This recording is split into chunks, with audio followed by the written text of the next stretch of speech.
going to be talking to you about inclusion. For those of you who are not aware of what inclusion is, it is allowing students with disabilities to be in a general education classroom, which means that you are educating them while you're educating children without disabilities. Does this work? Some people say it does, some people say it does not. Some teachers believe in it, some teachers do not. However, let's look a little further into it and see what we can find out. It's a legal right, according to the law. It started back in 1975 as an act, and it was passed to allow this to happen. However, this act became what most educators now know as IDEA. This states that every child should be given public education. Must be, not even should be, must be given public education. And that public education must be in the least restrictive environment, which means if a student has a disability but can be in a room with students without disabilities, that must be where they are located to do their schoolwork. You cannot seclude them out just because of a disability. Not only is it a legal right, but it is an ethical and moral right.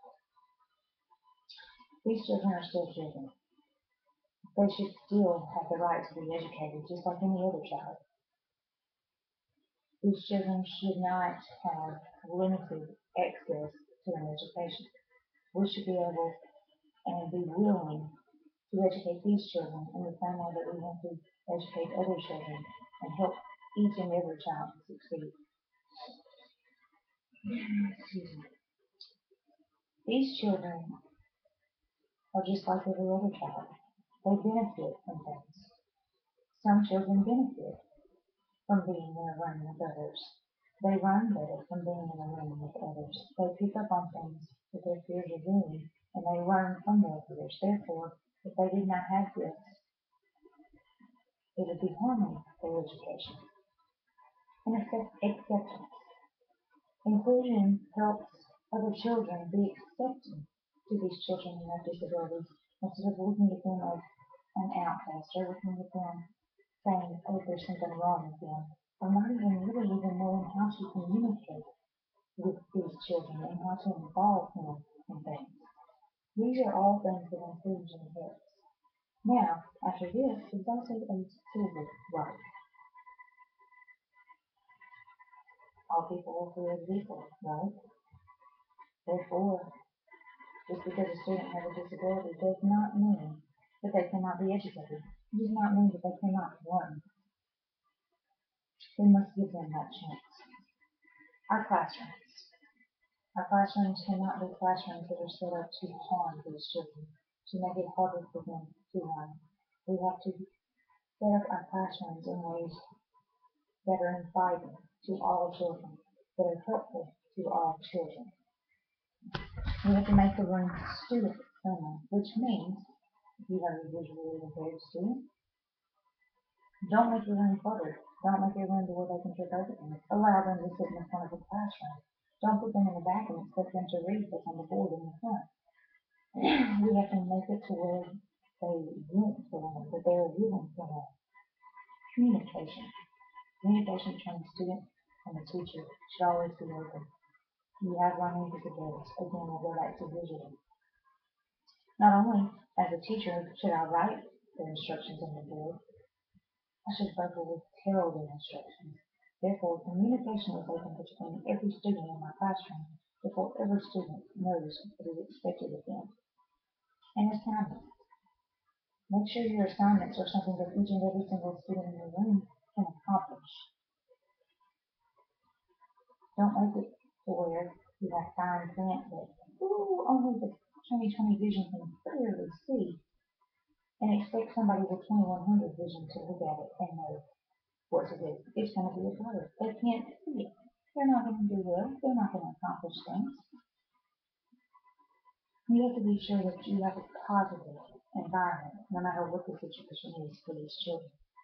Strategies. as I said about your instructions.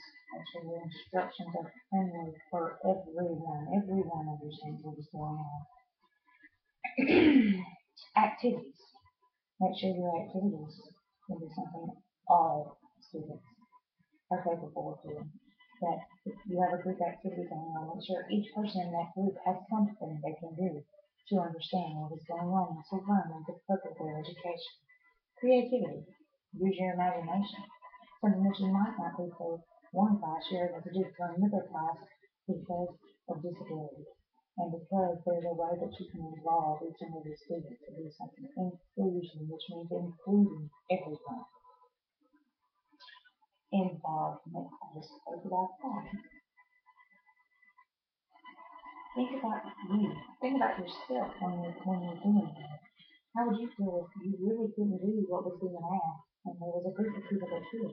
That group of people kind of come together and do it and you're going to be left out. How would you feel? Now you know how the student would feel. So therefore, you make things so that everyone is involved. Now, I'm going to promote inclusion a little bit too. Inclusion is a great and wonderful thing as long as you set things like group goals. Group goals allow help. If there's someone with a disability, the kids without a disability in their group can help and teach, and they can learn from peers. Group grades, which means as long as everyone is working in the group, everyone in the group gets a grade. Therefore, it's not too much pressure on them. And thirdly, rewards. How great and exciting is it to be rewarded and know that you have achieved something? Don't get me wrong, you don't just pass out rewards. And don't always do it because that's going to be the only reason they do them. But with rewards, we're rewarded to do individual accountability. Not only give group grades, but make sure everyone in the group is doing work to the best of their ability. As long as that's going on, you're able to give a good individual grade. And because of that, as long as everyone is doing the best they can do, the success of that will be great. The contribution of that group will make the end result was a good grade. And stress that to the students.